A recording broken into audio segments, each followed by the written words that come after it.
प्यारे मित्रों नमस्कार। आज मंगलवार है और आज मैं आप लोग को हनुमान जी की एक कथा सुनाता हूँ। हनुमान जी को किसी ने बंदी बना लिया।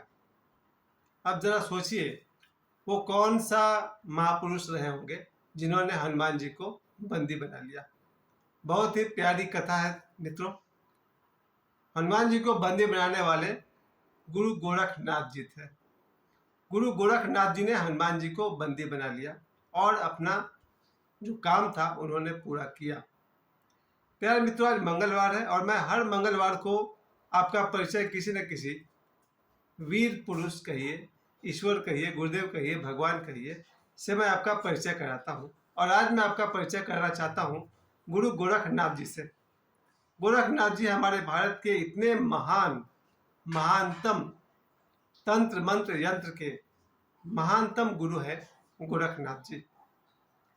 गोरखनाथ जी के परिचय में ओशो ने कहा है कि भारत की अगर 10 सिद्धों की बात की जाए तो एक बार सुमित्रा नंदन पंत जी ने ओशो से पूछा।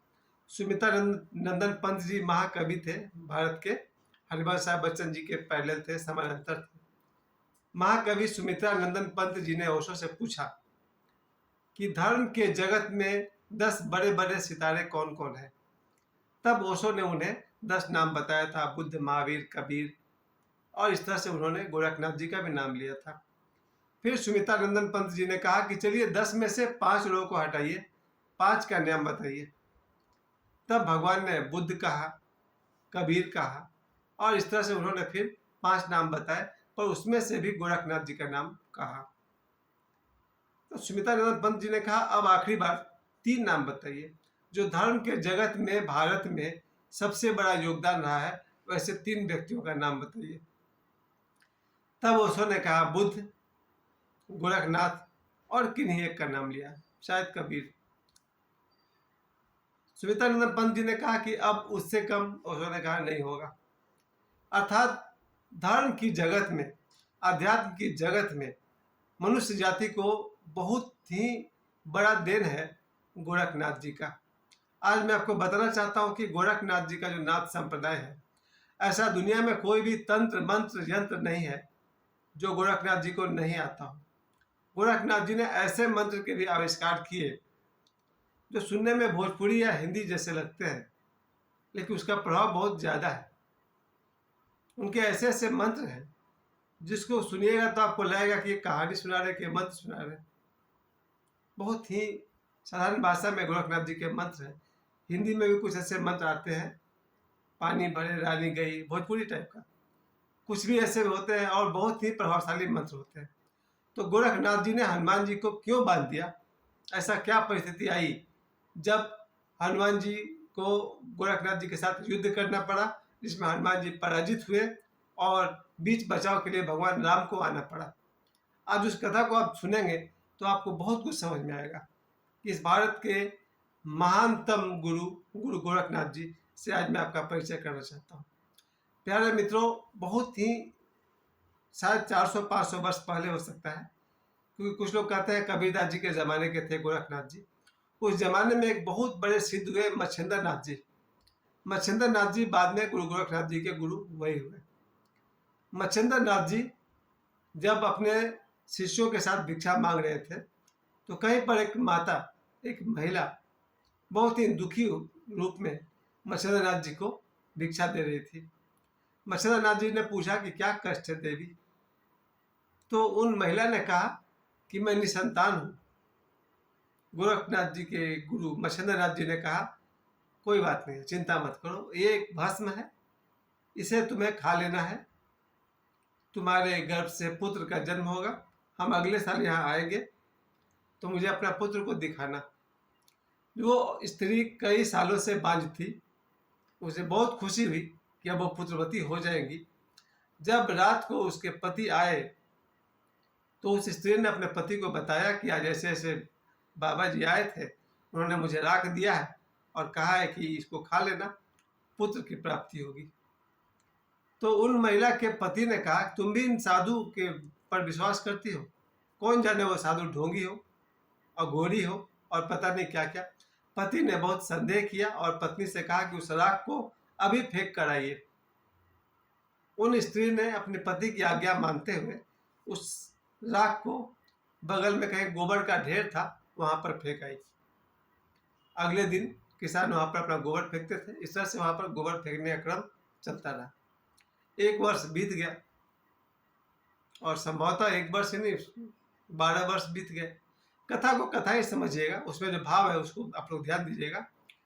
12 वर्ष के बाद मच्छिंद्र नाथ जी उसी रास्ते से फिर गुजरे और उन माता जी से कहा, कहो माता तुम्हारा पुत्र कैसा है? अब तो 12 साल का हो गया होगा, काफी बड़ा हो गया होगा।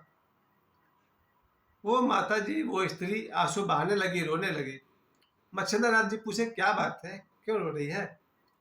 उन्होंने कहा कि पुत्र तो हुआ ही नहीं। मच्छिंद्र नाथ जी कहते हैं, वो कैसे हो सकता है, जब मैंने आशीर्वाद दिया है आपको पुत्र हुआ होगा। उन्होंने पूरी बात बताई कि भाई पति के मना करने पर मैंने उस राख को फेंक दिया। मच्छिंद्र नाथ जी ने पूछा, फेंक दिया, कहाँ फेंक दिया? तो उन्होंने इशारा किया कि वहां जो गोबर का ढेर है वहां फेंक दिया था। मच्छिंद्र नाथ जी ने अपने 5 शिष्यों को कहा कि भाई जल्दी जल्दी गड्ढा करो, गोबर हटाओ। और उनके 5 शिष्यों ने गोबर हटाया तो वहां से 12 साल का लड़का उस गोबर में से योग निद्रा में से निकला। यानी वहां भी ध्यान समाधि कर रहे थे वो 12 साल का लड़का। और उनका नाम रख दिया मच्छिंद्र नाथ जी ने गोरख। तो मच्छिंद्र नाथ जी ने कहा तो गोबर में था इसलिए तुम्हारा नाम गोरख होगा। और उन्होंने कहा चल गोरख। उनका नाम बाद में गोरखनाथ हो गया। और गोरखनाथ जी मच्छिंद्र नाथ जी के शिष्य हो गए और तंत्र मंत्र के विधा में बहुत ही बड़े सिद्ध हो गए। कुछ लोगों का मानना है कि गोरखपुर जो जगह है उत्तर प्रदेश में वो गोरखनाथ जी के नाम से है। संभवतः गोरखनाथ जी वहीं रहते थे।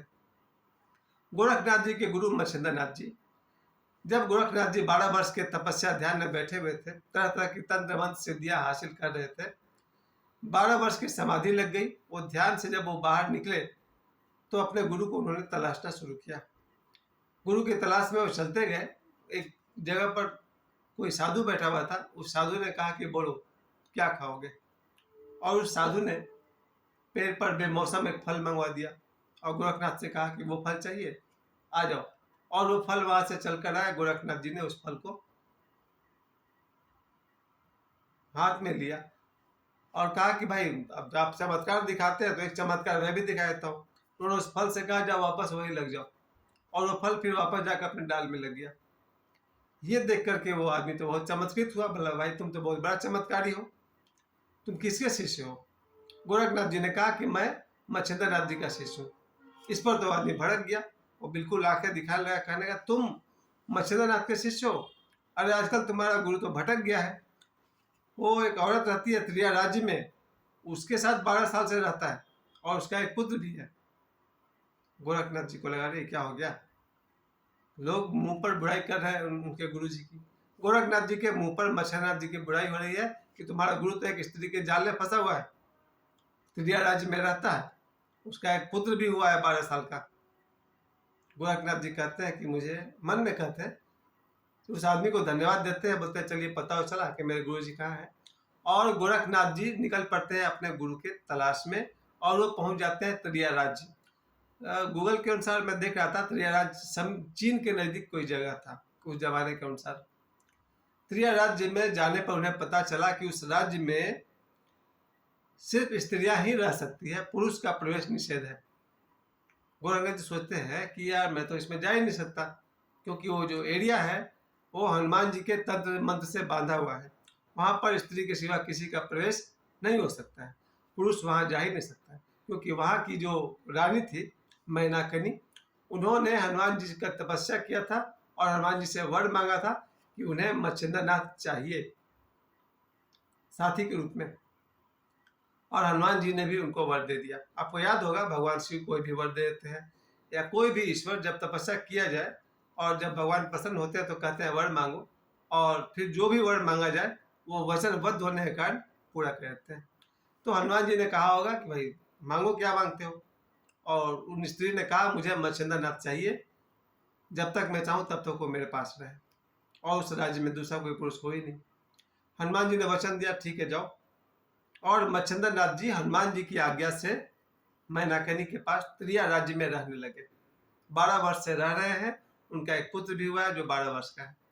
गोरखनाथ जी सोचते हैं कि मेरे गुरु स्त्री के चक्कर में पड़ गए हैं, उन्हें योग मार्ग पर वापस लाऊंगा, अपने गुरु को मैं वहां से छुड़ाऊंगा, मैं अपने गुरु को त्रिया राज्य से वापस लाऊंगा, उनका गौरव उनका सम्मान फिर से वापस होगा और मत्स्येंद्रनाथ जी पूरे दुनिया में विश्व में पूजनीय हो जाएंगे फिर से।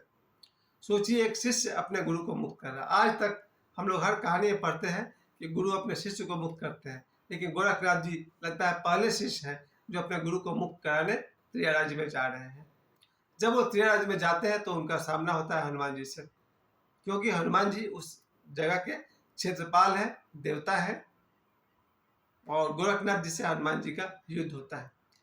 उस युद्ध में गोरखनाथ जी अपने तंत्र विद्या से हनुमान जी को बांध देते हैं एक पास से। वो सांप जैसा कुछ पास दिखाया गया था, कहानी है, मैं ये नहीं कहूँगा ऐतिहासिक बात है। हनुमान जी जब बंधा हुआ अपने आप को पाते हैं, असहाय पाते हैं, तो लगता है कि भाई कौन है जो हमको बांध दिया। धरती पर कोई ऐसा नहीं है जो मुझे बांध सके, मुझे हरा सके, मुझे पराजित कर सके। ये कौन है जो मुझे हरा दिया, पराजित कर दिया। तब हनुमान जी आंखें मूंद करके भगवान राम का ध्यान करते हैं।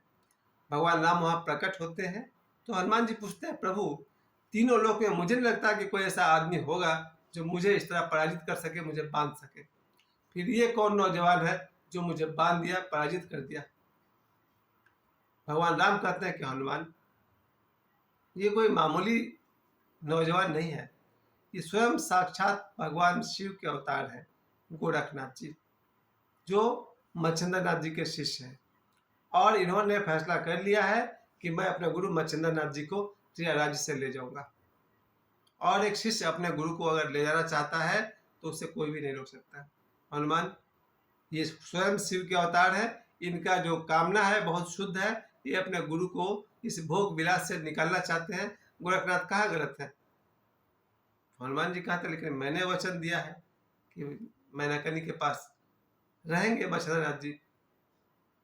भगवान राम जी समझाते हैं, क्या लाइफ टाइम का वरदान दिए हैं कि जीवन भर तुम्हारे साथ रहेंगे? तो हनुमान जी ने कहा नहीं, ऐसा कोई तो वरदान नहीं है। फिर राम जी समझाते हैं हनुमान जी को कि देखो, पूरे घटना को समझ कर यही हमें समझ में आता है कि गोरखनाथ जो कर रहे हैं वो उचित है। अगर गोरखनाथ अपने गुरु को भोग विलास से, काम वासना से निकालना चाहते हैं अपने गुरु को, तो उनका रास्ता उचित है, उन्हें जाने दो, उनकी सहायता करो, उनको उनका काम करने दो। और इस तरह से भगवान राम के समझाने पर हनुमान जी कहते हैं जैसे आपकी आज्ञा। और तब गोरखनाथ जी अपने तंत्र मन से स्त्री का भेष लेकर के उस राज्य में प्रवेश करते हैं और बहुत ही ड्रामेटिकली वो अपने गुरु तक पहुंचते हैं और अपने गुरु को एहसास दिलाते हैं कि प्यारे प्रभु, आपका जन्म योग ध्यान समाधि के लिए हुआ है, इस भोग विलास में नहीं पड़िए। और इस तरह से कुछ उदाहरण देते हैं जिससे मत्स्येंद्रनाथ जी को भी समझ में आता है। उनका पुत्र उनकी पत्नी को लेकर कुछ माया वाला ड्रामा क्रिएट करते हैं। तब तीनों को समझ में आता है, मत्स्येंद्रनाथ जी को भी समझ में आता है कि जीवन का उद्देश्य ध्यान समाधि और मोक्ष होता है। उनकी जो रानी है वो मैनाकिनी, उनको भी हनुमान जी नहीं गोरखनाथ जी ऐसा समझाते हैं उदाहरण से कि जीवन में मनुष्य को ध्यान समाधि और मोक्ष से बढ़कर कोई लक्ष्य नहीं होता। और मत्स्येंद्रनाथ जी का जो पुत्र होते हैं 12 वर्ष का, उनका भी कुछ नाम आगे रहता है, मौनीनाथ या कुछ नाम रहता है उस बच्चे का, जिनको गोरखनाथ जी अपने साथ लेकर के निकल जाते हैं कि ये बच्चा भी आगे जाकर ध्यान समाधि मोक्ष की तरफ बढ़े। इस तरह से ये कहानी वहाँ समाप्त होता है। मत्स्येंद्रनाथ जी उस राज्य से निकल जाते हैं। वो तो इनको भी कहते हैं, मैनाकनी को, रानी को, आप भी चलिए मेरे साथ, लेकिन वो कहती है नहीं, हम यहीं रहेंगे। अपने पुत्र को, शायद मौनीनाथ नाम है, मौनीनाथ को भी वो आज्ञा देती है कि जाओ बेटा, तुम भी गोरखनाथ जी के साथ ध्यान समाधि सीखो, मोक्ष को प्राप्त करो। प्यारे मित्रों, आज की जो कहानी मैंने आपको बताई, इस माध्यम से मैं कहना चाहता हूँ कि धरती का पहला शिष्य है गोरखनाथ जी, जिन्होंने अपने गुरु को निकाला और फिर से ध्यान समाधि और मोक्ष की तरफ ले गए। मैं आज से नहीं, मैं 1998 से मत्स्येंद्रनाथ जी को जानता हूँ। मेरा एक दोस्त था महाराष्ट्र में, वो जब भी कभी वो धूम्रपान करता था तो बोलता था जय मत्स्येंद्रनाथ जी। तो मैं उससे पूछता था ये मत्स्येंद्रनाथ जी कौन है? 1998 की बात है। मेरा एक दोस्त जब भी वो स्मोकिंग करता था तो बोलता था जय मत्स्येंद्रनाथ जी। तो मैं पूछता था मत्स्येंद्रनाथ जी कौन है? तो उसने मुझे बताया कि गोरखनाथ जी के गुरु हैं। बाद में ओशो ने बहुत सारे प्रवचन दिए हैं, गोरख बानी है, मरो है जोगी मरो, और भी बहुत सारे प्रवचन है। ये हसीबा खेलीबा धरीबा ध्यानम, यानी कि 3 किताब तो मैं जानता हूँ जो ओशो ने गोरखनाथ जी पर प्रवचन किया है। मरो है जोगी मरो बहुत बड़ा प्रवचन है ओशो का, और हसीबा खेलीबा धरीबा ध्यानम ये प्रवचन भी गोरखनाथ जी पर है ओशो का, और भी बहुत सारे गोरखवाणी, इस तरह से उनके प्रवचन भी हैं। प्यारे मित्रों, ओशो ने बहुत बहुत सराहना की है गोरखनाथ जी का। और आज मंगलवार है और मैं कहना चाहता हूँ कि हमारे भारतवर्ष में मंगलवार के दिन वीरों का दिन है, हनुमान जी का दिन है, इसलिए आज मैं आपका परिचय करना चाहता हूँ गोरखनाथ जी के साथ। और मैं हमेशा कहता हूँ, अपने हर वीडियो में कहता हूँ, आज मेरे 1710 मेरे सब्सक्राइबर हैं और मेरे 3.5 लाख के आसपास व्यूज है। आप सभी को मैं बहुत बहुत धन्यवाद करता हूँ, आपका सहयोग है कि आप सभी ने मुझे यहाँ तक पहुँचाया। और आज आप लोग कृपया इस चैनल को सब्सक्राइब कर लीजिए ताकि आप मेरे बाकी वीडियोस भी देख सकें। और भारत को उसके गौरव से परिचय कराने के लिए मैंने आज का वीडियो बनाया कि इस भारत में गोरखनाथ जी भी हैं। आखिर इस देश में तंत्र मंत्र तो है, अगर तंत्र मंत्र का शिरोमणि कहा जाए, महा सम्राट कहा जाए, डॉक्टर नारायण दत्त श्रीमाली जी, जिन्हें निखिलेश्वरानंद जी भी कहते हैं, उन्होंने गोरखनाथ जी की बड़ी बड़ी प्रशंसा की है। जो लोग भी तंत्र मंत्र ध्यान साधना से, योग से संबंध रखते हैं, गोरखनाथ जी ने इतना ध्यान विधि खोजा, बहुत तरह का ध्यान विधि का आविष्कार किया कि आदमी किसी भी तरह से ध्यान में प्रवेश कर सकता है। उन्होंने कई तरह का ध्यान विधि विकसित किया, तो लोगों ने मजाक में कह दिया गोरख धंधा। क्या गोरख धंधा कर रहे हो, मतलब कुछ भी कर देना को गोरख धंधा कहते हैं। गोरखनाथ जी के नाम पर ये मुहावरा चल पड़ा, गोरख धंधा। तो आज के दिन मंगलवार को मैं आप सभी का मैं परिचय में गोरखनाथ जी से करवाता हूँ। और मैंने अपने हर वीडियो में कहा है, कोई भी व्यक्ति, साधारण से साधारण व्यक्ति भी कभी नहीं मरता है, सिर्फ शरीर मरता है। मनुष्य की ऊर्जा, उसकी आत्मा, उसके प्राण नहीं मरते हैं। वे केवल या तो नए शरीर धारण करते हैं या फिर मोक्ष को प्राप्त करके इसी अस्तित्व में मौजूद रहते हैं, विद्यमान रहते हैं। आज का मेरा यही संदेश आप सभी के लिए है। गोरखनाथ जी मोक्ष प्राप्त तांत्रिक सम्राट, तंत्र मंत्र सम्राट सदगुरुदेव गोरखनाथ जी हमारे बीच, उनकी ऊर्जा मौजूद है। हम सब जब भी चाहें आंखें मूंद करके गोरखनाथ जी से संपर्क कर सकते हैं, उनका आशीर्वाद ले सकते हैं। 2 वर्ष पहले घर में कुछ ऐसा छोटी मोटी समस्या के कारण मैंने अपने पुत्र को प्रेरित किया था कि गोरखनाथ जी की साधना करो, गोरखनाथ जी को प्रणाम करो, उनके साथ यूनाइटेड हो जाओ। और आज मैं आप सभी को संदेश देता हूँ, जीवन में जब कभी मौका मिले गोरखनाथ जी को प्रणाम करें, उनका आशीर्वाद प्राप्त करें। मुझे समय देने के लिए आप सभी को बहुत बहुत धन्यवाद। गोरखनाथ जी की जय, मछरनाथ जी की जय, हनुमान जी की जय। धन्यवाद।